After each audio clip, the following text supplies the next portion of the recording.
네, 안녕하십니까. 이번 시간에는 행정규칙 형식의 법규 명령에 대해서 함께 살펴보도록 하겠습니다. 우리 이제 행정입법을 처음 들어가면서 이야기를 했었는데, 행정부가 이제 법을 만든다는 것 자체가 원칙적으로는 권력분립 원칙에 반하는 행위이기 때문에 허용될 수가 없다고 했습니다. 그러나 2차 세계대전 이후부터 가장 대표적으로는 법원의 그 비전문적인 부분, 그 전문적 영역에 대한 규율은 행정부가 할 수밖에 없지 않겠는가, 이 같은 여러 가지 필요성들 인정을 해서 행정입법을 인정을 할 수밖에 없는 형국이 됐고, 그리고 이제 앞에서 우리가 배운 것은 법규 명령이 어떤 경우에 위법해지는 것인가, 그 법규 명령의 근거와 한계를 배우고, 그리고 그 같은 위법한 법규 명령을 어떤 식으로 통제를 할 것인가, 통제 방법을 나눠서 살펴봤었습니다. 국회에 의한 통제, 사법적 통제, 행정적 통제, 국민에 의한 통제, 이런 내용들을 보면서 우리 지난 시간에 법규 명령 형식의 행정규칙을 배우면서 뭐라고 했었냐면, 그러면 과연 어디까지 법규 명령으로 볼 것이고 위법한 경우에 통제를 할 것인가.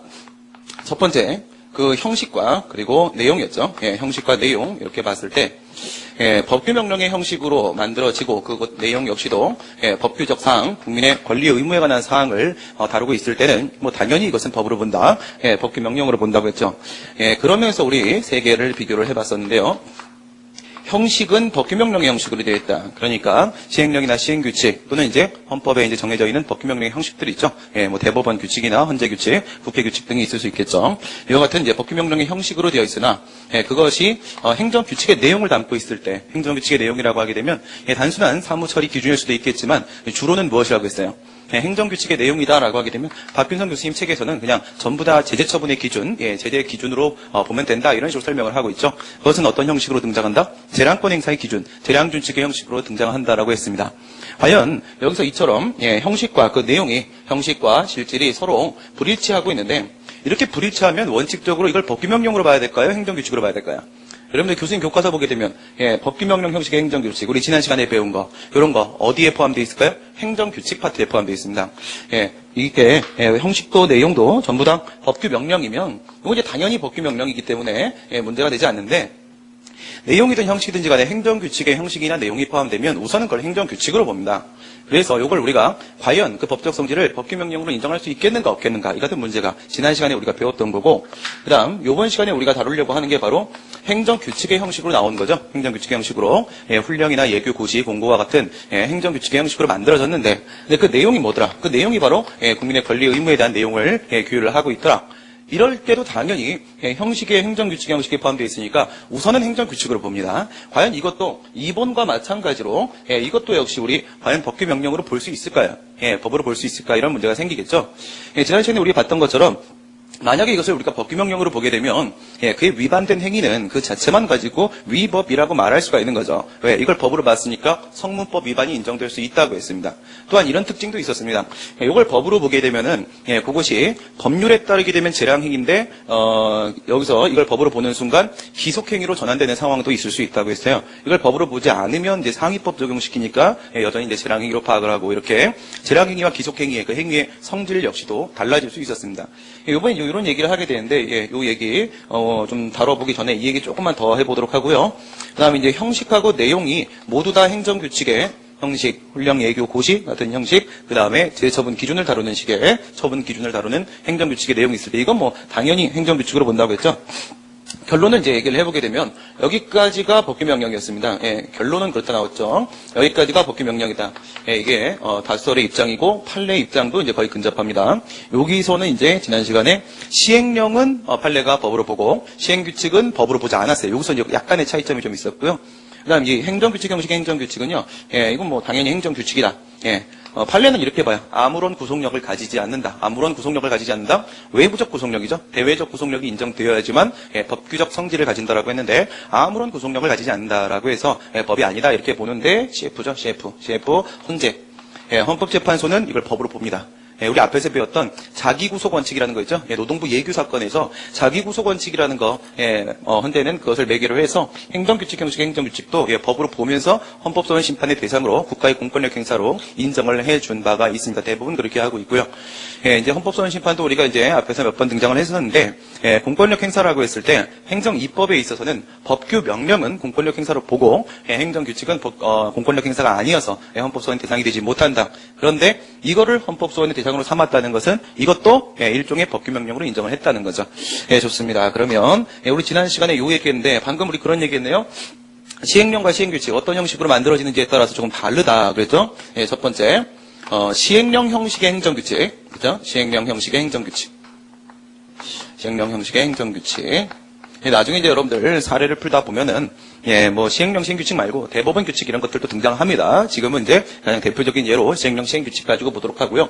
요거를 이제 판례는 요거를 이제 뭐라 봤냐? 법규명령으로 인정을 했습니다. 인정을 했는데 그런데 시행규칙, 그렇죠? 시행규칙. 도로교통법 시행규칙 우리 지난 시간에 봤었고요. 시행규칙 형식의 행정규칙은 그것이 형식이 엄연히 법규명령임에도 불구하고 뭘로 봤다? 판례가 행정규칙으로 봤다. 행정규칙으로 봤다. 이게 이제 대법원 입장이었었습니다. 그러면 왜 이런 현상이 나타날까요? 여러분들이 직관적으로 접근을 하시는 게 가장 중요하죠. 뭐 그냥 물론 시험 문제 외워가지고 보시는 거지만 하지만 우리가 받아들였을 때 조금 더 자신 있게 손으로 나갈 수 있는 거니까 왜 이런 현상이 나타나는지. 판례 2008년도 행정고시 문제에서는 판례의 이와 같은 입장에 대해서 직접 비판하라는 문제도 출제가 된 적이 있었고요. 학자들은 지금 판례가 정신을 놓았다고 생각을 하고 있어요. 왜 이런 현상이 나타나냐? 여러분 이제 법률의 근거에서 어떤 처분이 나왔는데 이것이 재량행위라고 한번 여러분 생각해 보세요. 우리 행정입법 첫 시간에 그런 말씀을 드렸죠. 법률 요건 부분에서 이례적으로 규정이 되어 있지 않고 뭐가 등장하면 불확정 개념이 등장을 해버리게 되면, 그렇죠? 불확정 개념은요 추상적이고 다의적인 개념이죠. 구체적인 사안에 따라서 그것이 어느 것이 올바른 판단인지는 다 달라질 수밖에 없고, 이렇게 요건 부분에 불확정 개념이 사용되었을 때 또 효과 부분에서 가능 규정이 등장해서 재량행위로 파악될 때, 이럴 때 그 기준을 제시를 하게 되는데 그때 행정입법을 하게 되고 이 요건 부분에 대한 불확정 개념을 이제 정해주는 게 바로 규범 해석 규칙이 되는 것이며 재량행위의 기준을 제시하는 것이 바로 재량권 행사의 기준, 재량준칙이 된다고 했는데 이런 게 없으면 어떻게 돼요? 여러분들이 이제 공무원이라고 생각을 하고 한번 생각해 보세요. 재량행위입니다. 할 수도 있고 안 할 수도 있고 또 어떤 행위를 해야 되는지도 명확하지가 않습니다. 과연 이럴 때 행정권 발동을 해야 될까요? 말아야 될까요? 아무런 기준이 만들어져 있지 않다라고 하게 되면요, 불시에 갑자기 감사가 들어왔다. 그럼 뭐라고 말을 할 수가 없습니다. 너 왜 이런 처분을 했느냐라고 했을 때 뭐라고 설명을 할 수가 없어요. 그럼 어떻게 돼요, 공무원들은요? 웬만하면 일을 안 하려고 합니다. 그렇죠? 저도 그래서 이렇게 이제 지구대 파출소 있죠? 파출소 다니면서 이제 경찰분들이랑 이야기를 해보면. 뭐 이렇게 말씀을 왜 이렇게 잘하십니까? 무슨 다들 뭐 말의 달인들 같아요. 뭐 아무런 뭐 무기를 쓸 생각도 하지 않고 모든 문제를 말로 해결하시는 거예요. 그래서 와우 장난 아닌데요? 왜 그러냐? 뭔 행동을 할 수가 없다는 겁니다. 그렇죠? 어떤 행동이라도 하게 되면 뭐 며칠 뒤에 변호사 대동에서 온다 이거죠. 그런 식으로 손해배상을 해야 되는 경우들이 너무나 많다 이거예요. 그러니까 결국 이런 문제들이 이 공무원들의 잘못이라기보다는요 기준이 제시되어 있지 않는 경우에는요 뭐 대표적으로 작년이었나요? 그죠? 작년에 저기 해양경찰관부 쪽에서 이런 문제가 출제가 됐었는데 이 법규명령식 행정규칙이 문제가 출제가 됐어요. 왜 나왔냐면 중국 어선 납포 이런 문제들이 있었죠. 이때 과연 해양경찰은 무기를 써야 될 것인가? 근데 무기를 쓸 것인지 말 것인지에 대한 문제는 재량으로 돼 있다 이거죠. 근데 과연 여기서 무기를 잘못 사용하게 되면 국제 간의 외교적인 분쟁 문제가 될 수도 있어요. 써야 될 것인가 말아야 될 것인가.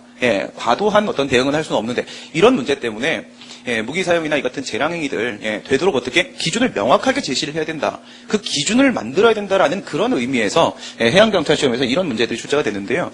이것도 다 마찬가지인 겁니다. 요건에서 불확정 개념이 사용되고 효과에서 만약 가능성이 등장을 해버리게 되면은 공무원은 어떻게 할 수가 없어요. 그죠? 자기가 법률 전문가도 아니고 최종적 판단을 자기가 내리는 것도 아닌데, 그죠?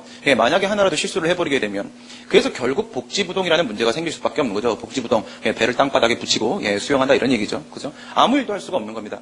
그러다 보니 결국은 중앙에서, 그죠? 각부 장관, 그죠? 행정각부의 장들이 그 기준을 만들어서 제시를 해주는 것이 맞습니다.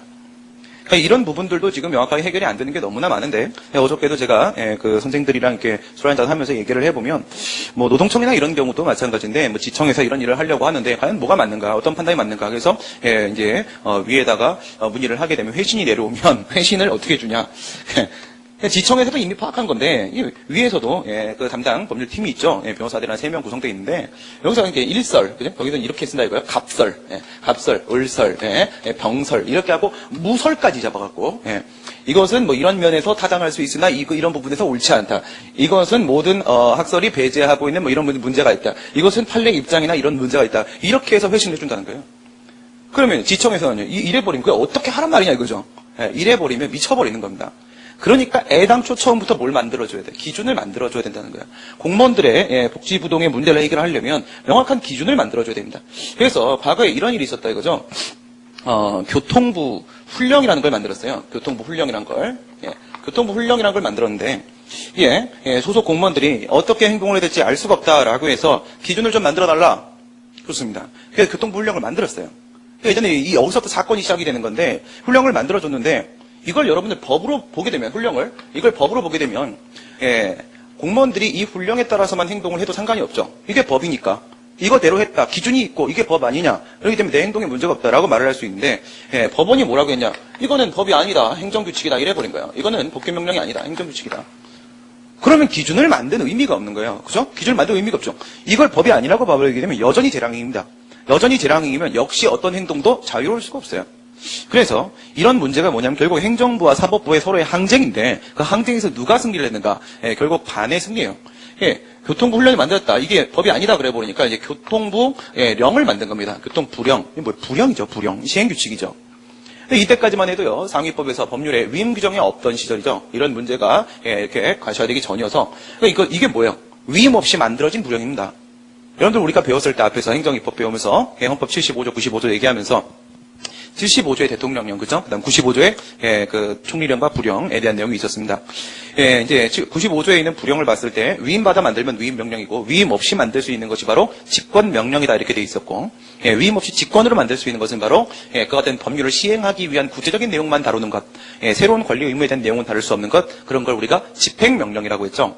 위임 없이 만들었기 때문에 이거 집행명령이었습니다. 이렇게 집행명령을 만들어 놨더니 또 뭐라 하냐. 헌법 제40조에 따르게 되면 입법권은 국회에 속한다. 원래는 법은 국회가 만들어야 된다. 국회가 만든 법률에서 법률 위임이라도 있어야지 너희들이 행정부에서 뭔가 법을 만들 수 있을지 모르겠지만 이건 아무런 위임 없이 만들어진 거니까 이건 법 아니다 이래버린 거예요. 그래서 이거 법 아니다. 행정규칙이다 이래버렸어요. 법원에서. 그러니까 이제 행정부 입장에서 이래 만들어놔도 법으로 인정 안 해주고 그러면 우리는 정말 판단이 너무 애매한데 이래 만들어놔도 또 법이 아니라고 해버리니 이거대로 움직여도 또 문제가 될 수가 있는 거예요. 요거 안 되겠네. 이러고 있다가 이제 위임 규정을 법률에다가 두기 시작을 합니다. 사건이 이렇게 연결이 되는데 그래서 이제 또 만들었어요. 또 만들었는데 교통부령을 또 만들었습니다. 근데 이번에는 법률에 위임이 있기 때문에 그래 만들어진 건 이제 위임명령이죠. 위임명령입니다. 위임명령을 만들어서 부령이죠. 부령. 시행규칙이죠. 여기에 대해서도 또 판례는 뭐라고요? 이거 행정규칙이다 이렇게 했잖아요. 시행령은 법규명령 맞지만 부령은 법이 아니다. 도로교통법 시행규칙 보면서도 우리가 그런 얘기를 했었습니다. 그죠? 이래 놔도 이거 어떻게 안 된다 이거예요. 이래 놔도. 그래서 행정입법의 단계를 점점 올려보는데 올려봐도 인정을 안 하겠다 이거예요. 그럼 여러분들 지금 시행규칙이라는 게 말입니다. 시행규칙이라는 게 총리령 이제 부령 있죠. 그럼 총리령은 특별히 신경 안 써도 상관없다고 했습니다. 거의 찾아보기 힘들어요. 그럼 이제 부령 생각해 보시고 그 다음에 이제 대통령령, 시행령 한번 생각해 보세요. 그러면 그 위임 명령이든 아니면 그 시행 사항을 정하기 위한 것이든지 간에 법률의 내용을 구체화시키기 위해서 시행령을 만드는 게 주일까요? 아니면 시행규칙을 만드는 게 주일까요? 지금 현행법이 어떻게 돼 있을까요? 시행규칙은 찾아봐야 10몇 개밖에 없습니다. 수만 개의 법규 명령들이 전부 다 시행령으로 만들어져 있어요. 시행령으로. 왜 그런지 이제 느낌이 오시죠? 시행규칙으로 만들어 봐야 법을 인정 안 한다는 겁니다. 이거 법을 인정을 해야지 이 기준에 따라 행동하면 된다라고 행정부 대에서 말을 할 수가 있는데 법을 인정을 안 한다 이거예요. 그래서 이제 뭐로 만드냐? 이거를 이제 시행령으로 만들어 보는 겁니다. 시행령으로 이렇게 만들었어요. 근데 시행령으로 만들었는데 이거마저도 법이 아니다 그러면 이제 무슨 얘기를 하는 거예요?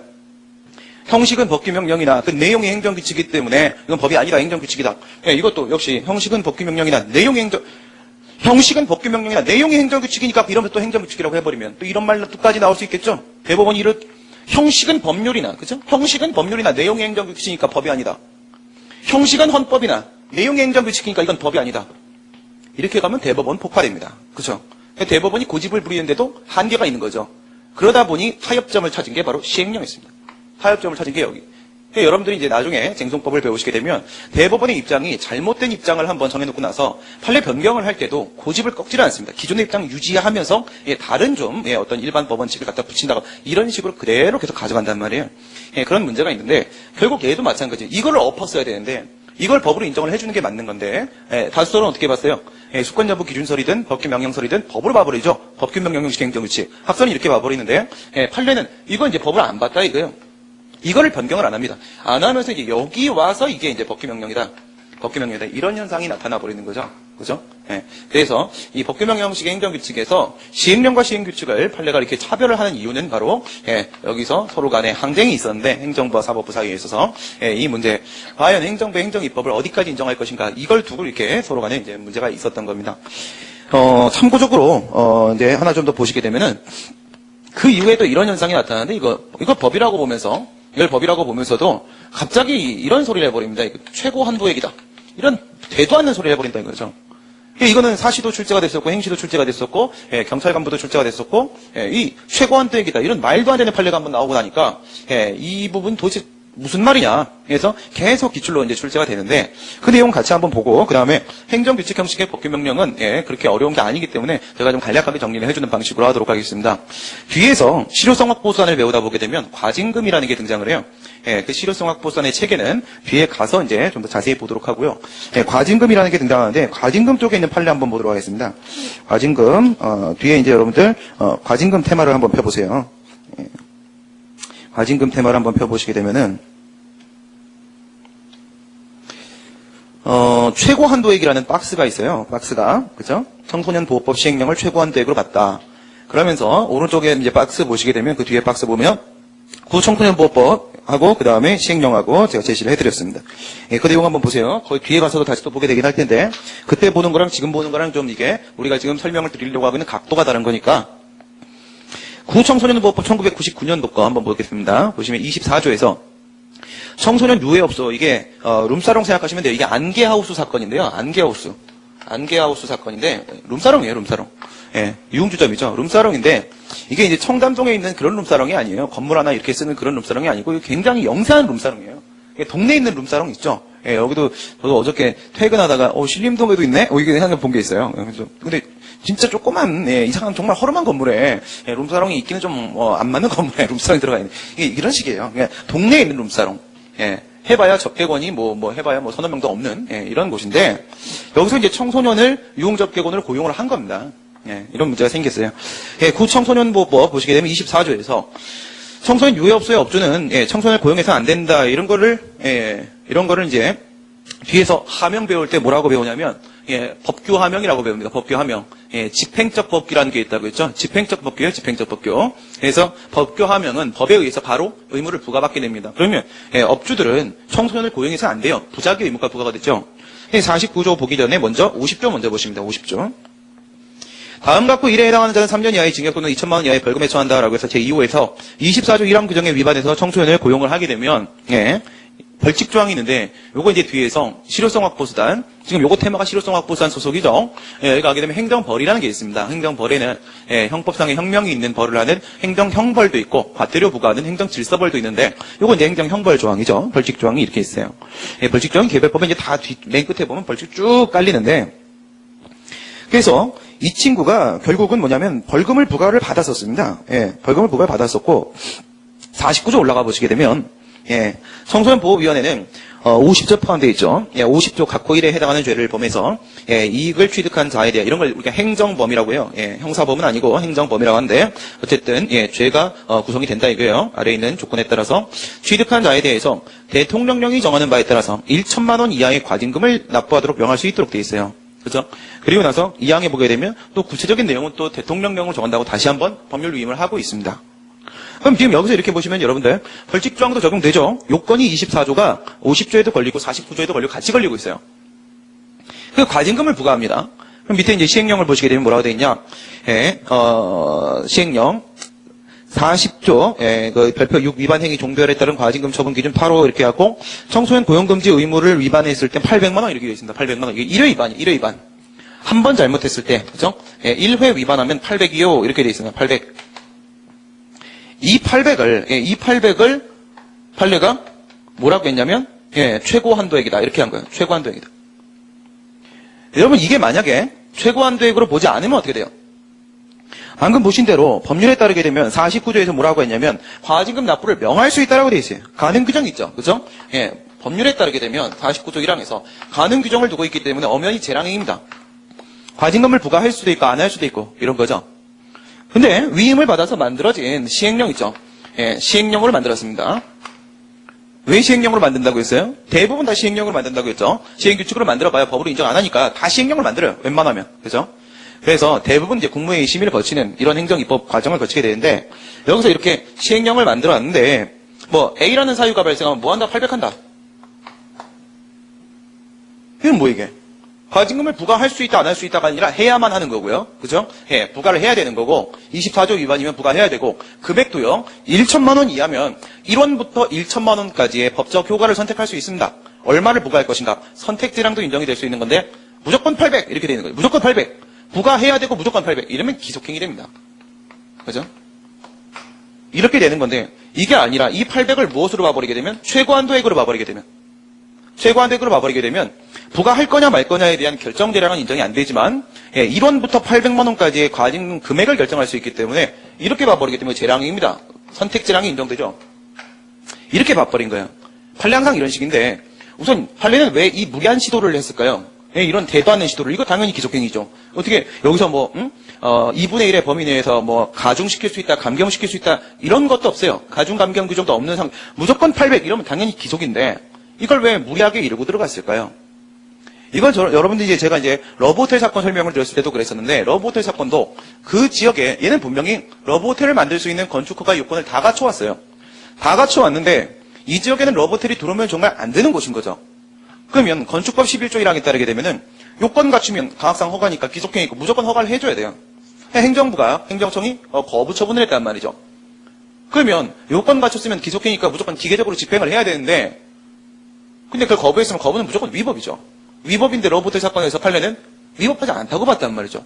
그거는 다시 해석하면 재량행위로 파악을 했다는 거거든요. 그러니까 어떻게 허가를 재량으로 파악할 수 있냐. 그러니까 판례가 이렇게 항상 무리수를 두는 경우들이 있습니다. 그거는 다 이런 이유 때문인데 구체적 타당성, 그 사건에 있어서의 구체적 사건에 있어서의 그 타당성을 실현하기 위해서 현재 존재하는 법리를 가지고는 어떻게 설명이 안 된다는 거죠. 그게 이제 무리수를 두는 겁니다. 건축허가를 예외적으로 말도 안 되는 재량행위를 인정하듯 여기서도 800이라고 했는데 최고한도액으로 봐요. 왜 그러냐면 이게 그 판례 한번 보시게 되면 구청소년보호법 49조 1, 2항에 따른 법 시행령 40조 별표 6 위반행위 종결에 따른 과징금 처분 기준 방금 본 거죠. 법규 명령이긴 하나 형식이 시행령이죠. 같은 유형의 위반행위라고 하더라도 똑같이 무슨 뜻 청소년을 유흥접객원으로 고용을 했다라고 하더라도 말이죠. 안개하우스하고 뭐 청담동의 보물섬은 다르다는 겁니다. 그죠? 그러니까 같은 유형의 청소년 유흥접객원 고용하는 행위라고 하더라도 그 규모 다르잖아. 기간과 사회적 비난 정도 위반 행위로 인하여 얘는 뭐 잠깐 청소년 고용을 했는데 다른 법률에 의해서 처벌받은 다른 사정 얘가 벌금 부과를 받았었어요. 똑같은 위반 행위로 벌금도 부과를 받았고요. 얘는 심지어 뭐도 받았냐면 영업정지도 받았어요. 영업정지도. 다른 법률이 바로 뭐예요? 식품위생법 75조 1항에 따른 영업정지도 받았고 벌금도 부과받았고 또 과징금도 부과받는 겁니다. 근데 이게 이중처벌금지원칙 위반은 아니거든요. 가능은 하단 말이에요. 가능은 한데 얘는 뭐 받을 만한 제재는 다 받은 겁니다. 고작 조그만 뭐 몇 평 되지도 않는 곳에서 잠깐 청소년을 고용했다는 이유만 가지고 엄청난 제재를 받은 거죠. 그러니까 얘 지금 너무 불쌍하다는 거예요. 이 800만 원 그대로 적용시켜갖고 그대로 적용시켜갖고 얘한테 뭐 이 영세업자한테 800만 원 부과하게 되면 이거 죽으란 말 아니냐. 어떻게든 좀 감경을 해줘야 될 필요가 있다라는 판단을 한 거죠. 다른 법률에 처벌도 받은 사정. 행위자의 개인적 사정, 뭐 영상업자의 어려움, 위반 행위로 얻은 불법적 이익의 규모, 해봐야 얼마나 그것 때문에 벌었겠냐 이거죠. 여러 요소를 종합적으로 고려했을 때 고용금지 의무를 위반할 때 한 번 위반이죠. 1회 위반할 때 부과할 과징금의 부과 기준을 800만 원으로 정하고 있는 구청소년보호법 시행령 하에서 유흥업소, 룸사롱이죠. 청소년 2명을 고용한 위반 행위에 대해서 1,600의 과징금을 부과한 것은 위법하다. 근데 이걸 최고한도액으로 보지 않아도 최고한도액으로 보지 않아도 위법이에요. 이거 이렇게 기속행위로 한번 볼까요? 그대로 기속행위로 본다고 하더라도요. 한 번 위반이면 800입니다. 근데 얘는요. 1회 위반을 하면서 2명을 고용한 거예요. 1회 위반이니까 여기 이렇게 적용해서 800 들어가야 되는 거죠. 이게 맞는 거죠. 2명이니까 800 곱하기 2다. 이렇게 본다고 하더라도 2다에 1600. 이거는 아닌 거죠. 한 번 위반할 때 800이라고 법에 그렇게 돼 있는 겁니다. 시행령 판례도 법으로 인정했잖아요. 그죠? 이렇게 돼 있는 거니까. 그러니까 이거를 이 최고한도액으로 보든 그냥 이렇게 기속행위로 보든지 간에 1600은 무조건 위법이에요. 무조건 위법인데 얘는 왜 오버하면서까지 최고한도액으로 봤을까? 기속력 때문에 그러죠. 기속력. 기속력. 판결의 취지에 따라서, 그죠? 판결의 취지에 따라서 행정청은 행동을 해야 될 의무가 있습니다. 그러면 법원에서 이 1,600만 원 과징금 무과처분을 취소 판결을 내려서 이걸 없애버리게 되면 행정청은 다시 과징금을 부과할 겁니다. 다시 부과를 하는데 만약 이것을 최고한도로 보지 않으면 어떻게 돼요? 아, 두 명이 중요한 게 아니라 한 번 위반한 게 중요한 거구나. 그러면 800만 원 부과할 겁니다. 800만 원 부과하면 이것이 판결의 취지에 위반됨이 없기 때문에 이거 적법이죠. 근데 그게 아니라 만약 최고 한도액으로 봐버리게 되면 어떻게 돼요? 여기서 1회냐 이 문제, 1회냐 2회냐 문제를 잘못 판단한 행정청이 잘못 판단한 부분, 거기도 판결의 취지가 있지만 또 어떤 부분이 있냐? 이거는 최고 한도액이다. 그리고 얘는 너무 많은 제재를 받았지 않는가? 이 뜻은 결국 800을 부과하는 것도 얘한테는 과도하다. 이보다 낮춰라라는 의미란 말이에요. 이보다 낮추라라는 판결의 취지를 기속력에다가 부과를 시키려고 하게 되면은 이걸 뭐로 봐야 돼? 재량행위로 만들어줘야 됩니다. 법원에서 이거는 시행령이 있지만 그래도 이건 재량행위다 여전히 이렇게 말해주지 못하는 이상 행정청은 800 부과할 수밖에 없는 거죠. 그런 이유에서 이 구체적 타당성 실현이라는 이런 문제 때문에 정말로 무리수를 두면서까지도 최고한도액이다 이딴 소리를 해버리고 만 거죠. 그죠? 이 뒷상황이 어떻게 됐을까요? 뒷상황이 이러고 나서 이제 또 이런 비판들이 막 나오기 시작합니다. 최고한도액으로 이렇게 본 판례는 미친 거다. 이건 법리적으로 설명이 안 되는 부분이거든요. 물론 이게 이렇게 좀 더 낮춰주는 게 맞겠다. 같이 공감합니다. 공감하는데, 그렇다고 해서, 이렇게 존재하지도 않는 주장을 판례가 이렇게 해버리게 되면 이거는 받아들일 수가 없죠. 그럼 매번 판례는 자기 마음대로 판단하겠다는 얘기잖아요. 그죠? 그러니까, 이거는 말이 안 된다. 학자들은 이렇게 비판하면서. 그럼 최고한도액이 아니라 이렇게 봐야 되겠냐. 이것도 말이 안 된다고 보는 거예요. 이것도 말이 안 된다. 왜 말이 안 되냐. 엄연히 입법자가 법률로서 재량권을 행정부한테 부여를 했는데 행정부가 그 재량권을 소멸시켜버린 거죠. 네가 뭔데 입법자가 부여한 재량권을 스스로 소멸시키는가. 그렇다면 효력은 어떻게 돼요? 효력 우선순위가 헌법, 법률, 대통령령, 총리령, 부령, 광역지자체 조례, 광역지자체 규칙, 기초지자체 조례, 기초지자체 규칙 이렇게 됐죠. 너무 밑으로 내려왔네요. 그죠? 이렇게 되죠. 그러면 법률이 시행령보다 상위법이죠. 효력이 우선순위죠. 얘한테 위반되면 얘 위법이죠. 우리 앞에서 법규명령의 근거와 한계, 법규명령의 위법성 판단하는 기준 배웠을 때 상위법에 위반되면 당연히 위법이죠. 그렇죠? 당연히 위법이에요. 이건 뭐예요? 재정상 한계에 해당했었습니다. 그렇죠? 왜 위법이냐? 법률 상위법에서 재량권을 부여했는데 하위법에서 그것을 아예 부정을 시켰으니 이 재량권을 부여한 상위법에 반함이 존재하죠. 위반되죠. 그럼 위법이죠. 그러니까 이것도 말이 안 된다 이렇게 보는 거예요. 그러니까 이 판례가 있은 다음에 그 다음부터 행정부가 법을 만들 때 행정 입법을 할 때 말이에요. 뭘로 만든다고요? 시행규칙으로 안 만든다고요. 판례가 법을 인정하는 시행령으로 만든다고. 국회의 통과하죠. 시행령 만들면서 계속 이제 이런 거 만듭니다. 가중 감경 규정을 집어넣어줘요. 가중 감경 규정을. 구체적 타당성을 행정청이 판단을 하고 그에 따라서 일정한 경우에 2분의 1만큼의 금액을 가중시킬 수도 있다. 또는 3분의 1만큼의 금액을 가중시킬 수도 있다. 2분의 1만큼의 금액을 감경시킬 수도 있다. 이렇게 해버리게 되면요. 여기서 그래서 이게 어떻게 들어왔냐면 이 청소년보호법 시행령이 바뀌면서 800을 포기합니다. 800을 포기하고 얼마로 바꾸냐면 시행령을 만드는데 이 시행령을 만들면서 1,000만 원을 잡아요. 1,000만 원. 800도 과도하다고 했는데 1,000을 잡습니다. 근데 이 800이라는 청소년보호법 시행령에 대해서는요. 요거 위헌이라고 해서 위헌 결정이 나왔는데 요거 1,000으로 올렸는데도 불구하고 이 위헌 결정이 안 나옵니다. 왜 그러냐면 여기다 플러스 감경 규정을 2분의 1짜리를 집어넣어줘요. 1,000만 원에 2분의 1만큼 감경할 수 있다. 이렇게 되면 아까는 그냥 800, 지금은요 500에서 1,000 사이 이렇게 들어가죠. 이렇게 되면은 이거는 비례원칙 위반이 아니다라고 해서 이거는 살려줍니다. 이렇게 상황이 종료가 됐었어요. 이제 정리하게 되면 시행령은 이제 법으로 인정을 한다. 시행규칙은 법으로 인정 안 한다. 판례가. 이건 행정부와 사법부의 항쟁의 문제였으나, 옳은 판단으로 보여지지 않고, 둘을 차별할 이유가 없는 거죠. 그러다 보니 이제 실무상, 현실적으로는 다 시행령을 만들게 되었다. 그러다 보니 이제 법규명령 형식의 행정규칙의 문제는 주되게 시행령 쪽에 초점을 맞추게 된다. 그리고 나서 시행령 쪽에 초점을 맞추게 되는데 금전적인 문제, 금액의 문제가 등장을 했을 때 최고 한도액으로 봤던 적이 있었다. 이거는 법리적으로 설명이 안 되는 부분이다. 그래서 지금은 가중 감경 규정을 만들어서 넣고 있다. 이게 법규명령 형식의 행정규칙의 역사입니다. 그럼 여러분들 이제 충분히 다 이해가 되실 거라고 생각이 들고요. 다시 이제 돌아가셔가지고 이제 행정규칙 형식의 법규명령 얘기를 이제 마무리를 해야죠. 마무리 한 것도 없는데 갑자기 마무리하면 좀 그렇고 시작을 해야죠. 행정규칙 형식의 법규명령 저기 돌아가시고요. 이쪽도 이제 뭐 하나의 사건을 가지고 여러분들이 받아들이시면 조금 더 편하실 겁니다. 여기는 지금, 고시촌입니다. 고시촌은, 관악구입니다. 관악구청 사건 보겠습니다. 관악구청 사건. 지금은 이제 법이 바뀌어서 기초노령연금법이라는 게 있어요. 기초노령연금법이라는 게 있는데 65세 이상의 노인인데 스스로 생활할 수 있는 자력이 없을 때는요, 그 경로연금이라는 것을 주게 되어 있습니다. 근데 이게 과거에는 어디 있었냐면 노인복지법에 있었어요. 노인복지법에. 노인복지법. 네, 지금도 노인복지법이라는 게 있는데, 이 이제, 노인수당, 경로연금, 이거에 대한 문제는 이제, 기초노령연금법으로 그 내용을 이제, 보내놨고, 여기는 이제, 지금은 이제, 그 경로연금에 대한 내용은 없습니다. 그런데, 갑이 말이에요. 갑이 관악구청장한테, 관악구청에, 일단 노인수당이라고 하겠습니다. 경로연금인데, 노인수당 지급 신청을 했습니다. 지급 신청을 했어요.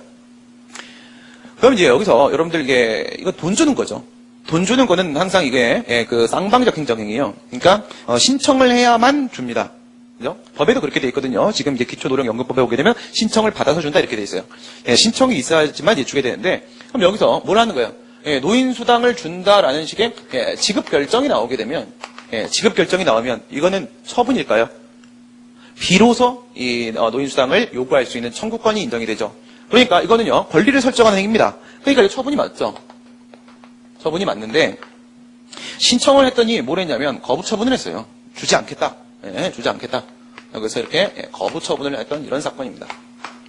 근데 이제 노인복지법에는 이제 어떻게 돼 있었냐면 이래 돼 있었어요. 65세 이상의 국민 65세 이상의 국민에게 노인수당을 주는데 근데 자세한 사항은 대통령령으로 정한다. 대통령령으로 정한다. 이렇게 돼 있었습니다. 그럼 여기 어떻게 돼 있습니까? 위임 규정이 있네요. 그죠? 자세한 사항은 대통령이 정한다. 완벽한 뭐는 안 돼요. 포괄 위임은 안 되죠. 구체적인 위임이 있어야 되는데 65세 이상이라는 가장 중요한 기준, 배강을 정해서 위임을 했으니까 이 정도의 위임이면 충분합니다. 그러면 이제 이걸 근거로 해서 뭐가 만들어지겠어요? 같은 법 시행령, 노인복지법 시행령. 시행령이 이렇게 만들어집니다. 시행령이 만들어지면서 65세 이상의 국민의 소득 수준을 고려하여 지급하며 65세 이상의 국민의 무엇을요? 요거 위에서 위임받은 거 받고 그 다음에 소득 수준을 고려하여 65세 이상의 국민이라고 해서 이건희한테 노인수당 주면 좀 이상하죠. 그죠? 소득 수준을 고려하여 스스로 자력이 없는 경우에 있어서 소득 수준을 고려하여 지급하되 또 이래요. 자세한 사항은 당시는 보건사회부였습니다. 지금 보건복지부죠? 보건사회부 장관이 정한다. 보건사회부 장관이 정한다. 이렇게 또 위임을 한 겁니다. 그럼 여기서도 또 한 번 구체화시켰죠. 소득 수준을 고려하여 이제 이렇게 해서 다시 또 위임을 한 거예요. 근데 여기 조심해야 될 게 바로 뭐예요? 보건사회부 장관이 정한다. 이렇게 위임을 한 겁니다. 그럼 이런 돈을 왜 주는 건지 이런 고민을 왜 하게 됐을까요? 지금은 이게 기초노령연금법에 나와 있다고 했는데 기초노령연금법 제1조를 한번 제가 읽어드릴 테니까 한번 잘 들어보세요. 이 법은 노인이 후손의 양육과 국가 및 사회 발전에 이바지하여 온 점을 고려하여 생활이 어려운 노인에게 기초노령연금을 지급함으로써 노인의 생활 안정을 지원하고 그 복지를 증진함을 목적으로 한다. 생활 안정을 보장하기 위한 건데 이거는 이미 생활 너무 안정돼 있죠. 그렇죠? 그러니까 소득 수준을 고려한다. 이래 들어간 거예요. 이게 법률의 취지이기 때문에 그걸 이렇게 또 좀 더 구체화시킨 거죠. 그래서 여기서 만들어진 게 뭐냐면 노인복지사업 지침입니다. 노인복지사업 지침이라는 게 만들어요. 지침이죠. 지침. 훈령, 예규, 고시, 통첩, 지침, 공고 이런 것들. 이거 뭐죠? 행정규칙의 형식이죠. 왜 보건사회부령으로 안 만들고 왜 노인복지사업 지침으로 만들었을까요? 우리가 행정입법 처음에 배울 때 이런 말씀을 드렸습니다. 이런 식으로 위임을 할 때 말이죠. 위임하는 방법이 몇 개 있었나요? 3개 있었죠. 첫 번째, 위임 명령의 경우에 있어서는 법규 명령으로 정하도록 하려면 대통령령으로 정한다. 부령으로 정한다. 총리령으로 정한다. 이런 식으로 위임을 할 때가 있고, 그다음에 집행명령의 경우에 있어서는 딱히 위임이 필요는 없지만 위임을 하는 경우에는 XX 법률, 빵빵 법률의 시행에 관한 자세한 사항, 이런 표현이 들어간다고 했어요. 시행에 관한 자세한 사항은 대통령령으로 정한다, 총리령으로 정한다, 부령으로 정한다, 이렇게 되죠. 시행에 관한 자세한 사항, 이러면 집행명령에 대한 위임이라고 했고요. 또 하나의 방법이 있다고 했는데, 위임하는 방법이, 대통령령이니, 총리령이니, 부령이니, 이런 말을 안 하고, 어떻게 들어간다? 누가 정한다. 이렇게 할 수 있어요. 누가 정한다. 보건사회부 장관이 정한다. 이렇게 할 수가 있단 말이죠. 그러면 보건사회부 장관은 그 형식을 뭘로 정해야 돼요? 보건사회부 장관이 할 수 있는 건 두 개가 있죠. 부령을 만드는 게 있고, 그 다음에 저런 훈령이나 또는 지침 저런 거 행정규칙을 만드는 방법이 있고 두 개가 있죠. 근데 가만히 생각해 보시게 되면 법규명령의 형식으로 만들어버리게 되면요, 별도의 공표도 필요하죠. 법제처의 심사도 받아야 되죠. 특히 대통령령이라고 하게 되면요, 국무회의 심의도 거쳐야 된다라고 했고요. 또 국회 상임위원회에다가 또 제출도 해야 되고요. 그죠? 그러니까 이런 절차가 너무 복잡하죠. 법규명령은 만드는 절차가 너무나 엄격하다 이거예요. 그러니까 보건사회부 장관이 정한다 이래버리게 되면 얘는요, 일반적으로 뭘로 정해요? 행정규칙으로 정해요. 행정규칙으로. 법규명령을 안 정하려고 합니다. 안 만들려고 그래요. 행정규칙으로 정해요. 그래서 만들어진 게 바로 지침이었던 거예요. 지침. 이렇게 행정규칙의 형식으로 이렇게 만들어졌습니다.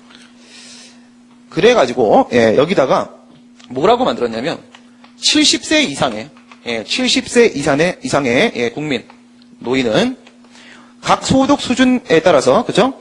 각 소득 수준에 따른 지급액이 얼마다 이렇게 정했어요. 그러니까 소득 수준이 A만큼이면 얘는 이만큼 지급을 하고, 소득 수준이 B만큼이면 이만큼 지급하고, 소득 수준이 C만큼이면 이만큼 지급한다. 이렇게 정한 거예요. 가만히 보세요, 여러분들. 형식의 행정규칙입니다. 지금 우리가 본 테마가 뭐예요? 행정규칙, 형식의 법규명령이죠. 형식의 행정규칙 맞습니다. 내용이 뭐예요, 내용이? 여러분 이거 느껴야 돼요, 몸으로. 그죠? 이렇게 정해놓으면 이게 지금 행정규칙의 내용입니까? 처분 기준입니까? 아니면 이게 국민의 권리 의무에 대한 내용으로서 법규적 사항입니까? 제가 이렇게 말씀드렸죠. 행정규칙의 내용이다라고 말하려면 그것은 제재처분 기준이어야 됩니다. 제재 기준이어야 돼요. 제재 기준이어야 되는데 이건 뭐예요? A에 해당하는 사람은 이만큼의 돈을 요구할 수 있는 권리가 인정되고, B에 해당하는 사람은 이만큼의 돈을 요구할 수 있는 권리가 인정되고, 이러면 네모만큼의 권리가 인정된다. 이건 제재처분이 아니죠. 그럼 이거는 권리 의무에 대한 내용입니다. 이런 게 바로 뭐야? 이런 게 바로 행정규칙 형식의 법규명령인 겁니다. 행정규칙 형식의 법규명령. 형식은 지침인데 내용이 권리 의무에 대한 내용이다. 행정규칙 형식의 법규명령이 되는 거죠. 그죠?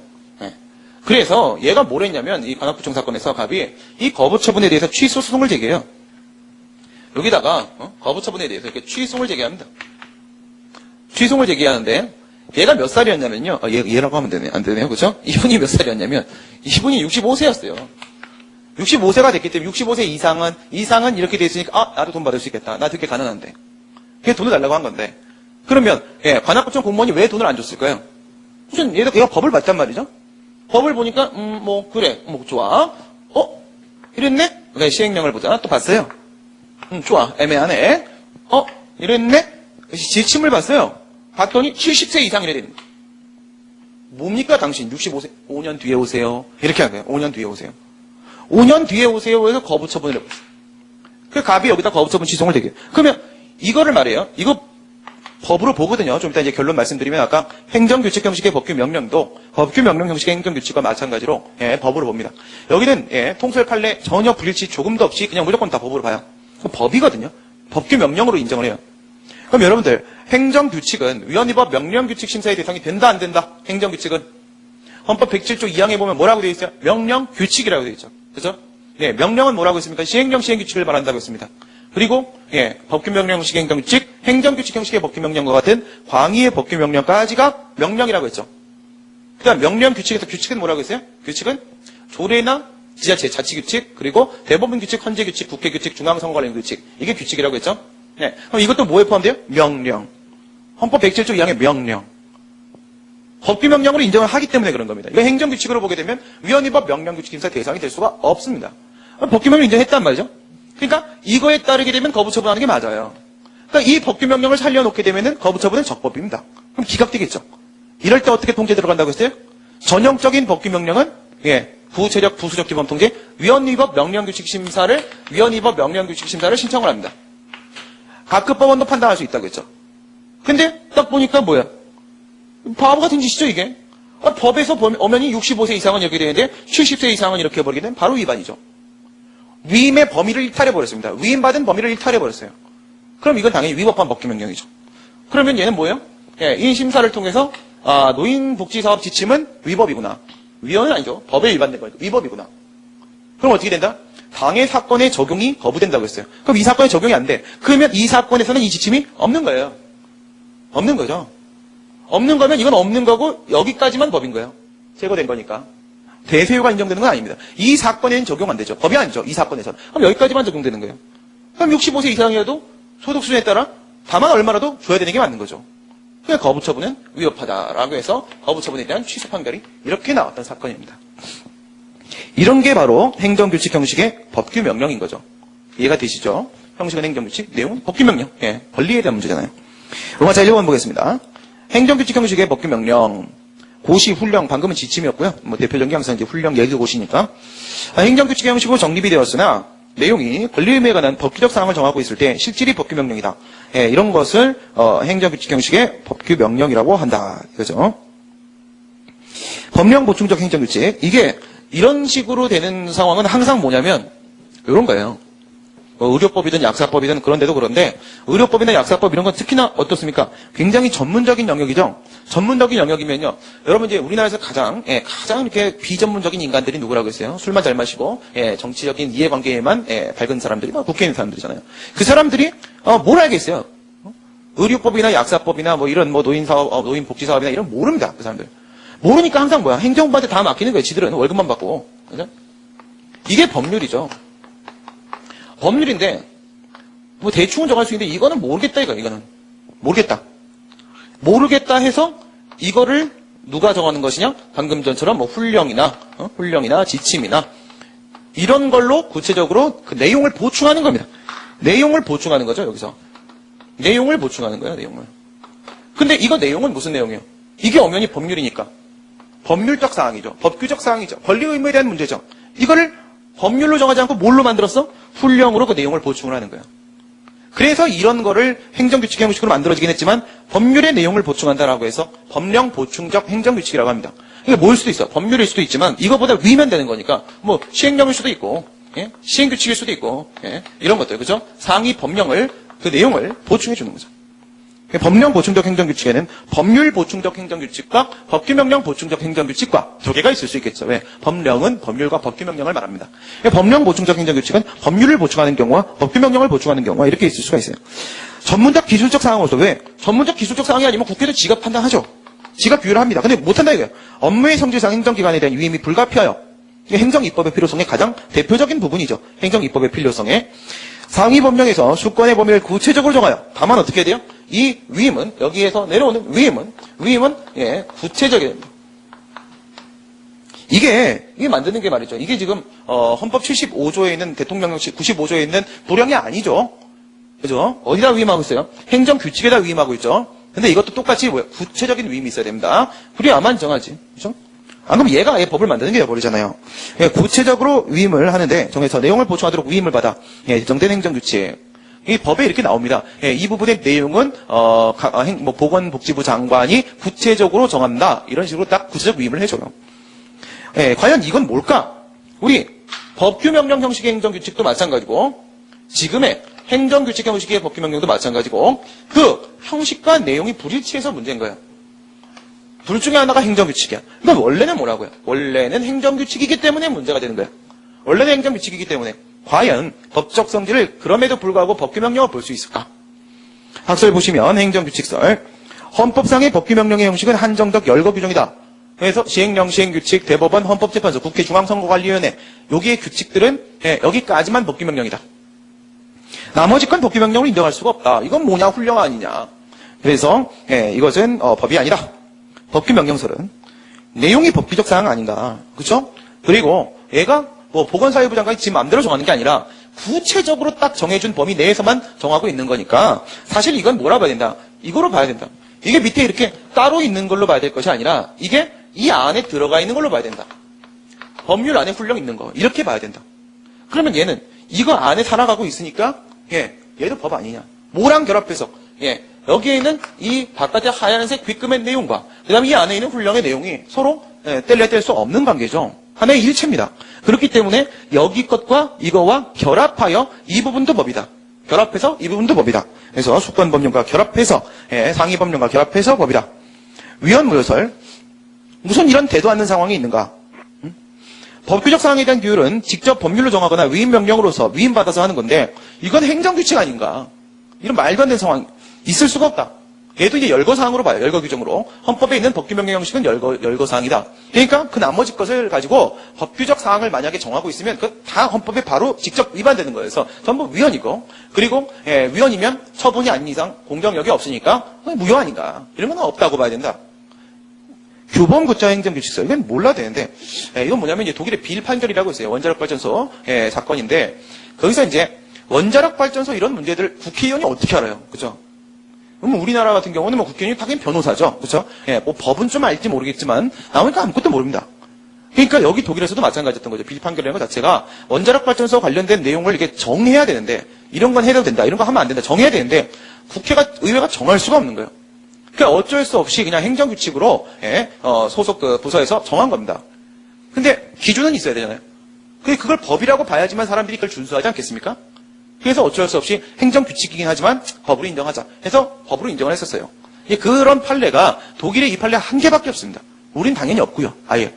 얘네는 뭐라고 하는 거냐면 상위법에 위임이 있다 없다도 중요하지 않고 뭐 내용이 법규적 사항 이것도 필요 없다. 심지어 행정규칙 형식의 행정규칙이어도 전문적 사항이면 다 법이다. 누군가 기준을 정해야 되는데 기준 아무도 못 정하지 않냐. 전문적 사항은 법이다. 이런 식으로 보는 무대법 판례입니다. 무대법 판례.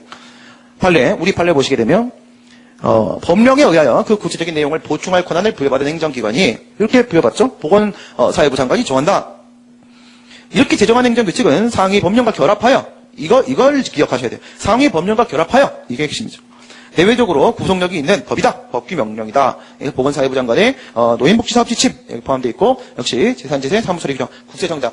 여기는 제가 왜 이걸로 설명을 안 드렸냐면 여기에는 재산제세 사무처리 규정의 그 법규명령 형식의 행정규칙의 문제와 행정규칙 형식의 법규명령에 대한 문제가 같이 다 포함이 돼 있어서 이거 갖고 설명하는 것보다는 노인복지사업지침 갖고 설명하는 게 맞다고 판단이 돼서 이걸로 제가 예를 들어드렸습니다.